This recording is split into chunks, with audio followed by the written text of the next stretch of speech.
I just arrived at work as the hospital's lead sonographer and was looking at the patient's schedule for the day when my boss told me to go immediately to the OR. The surgeon was requesting ultrasound guidance. That was all the information I was given. I had no idea what I was walking into. I wheeled the ultrasound machine into the OR.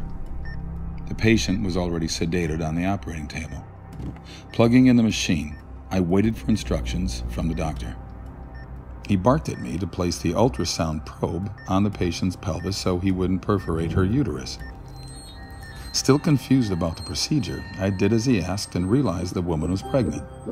She was in her second trimester, so I easily determined the gender of her baby, a little girl. Stunned, I watched the doctor thrust a catheter into the amniotic sac. The fetus dodged the catheter and tried to hide in the top of her mother's uterus to get away. In horror, I watched as he inserted a forceps clamp and grabbed her tiny leg. She writhed around in pain, trying to break free, but there was nowhere for her to go. Then the doctor pulled hard until her leg ripped away from her body. She recoiled and violently twisted around in pain and curled herself into a tight ball.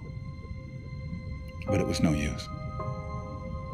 The clamp grabbed her arm and she struggled to pull away. Her movements weakened now because she was dying. He pulled her arm off of her body.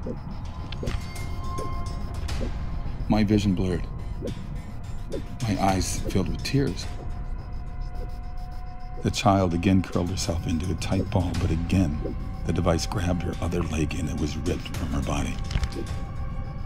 By now, her heartbeat had slowed significantly, but she was still alive. The clamp grabbed her last limb and ripped it off. She wiggled and squirmed around, and then her heart finally stopped beating. I announced that there was no more cardiac activity. The nurse and scrub tech in the room gasped, realizing for the first time that this was happening to a fetus that was still alive.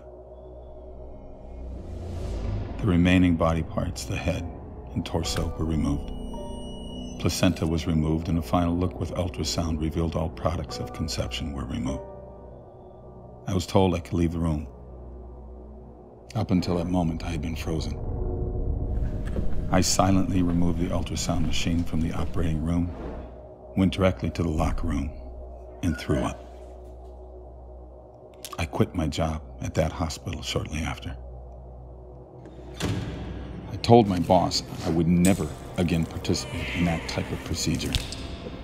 I was having nightmares and could not escape the memory of what I had witnessed. I would never again assist in the murder of a child. It was over 20 years ago, but it's just as vivid in my mind today as the day it happened. The saddest part is that this procedure is still happening today. People have no idea we are murdering babies in this way. They think it isn't a person, that it's just a mass of tissue. I'm so sorry for what happened to this little girl, for what I did to her. I'm sorry, sweetheart. I'm so sorry.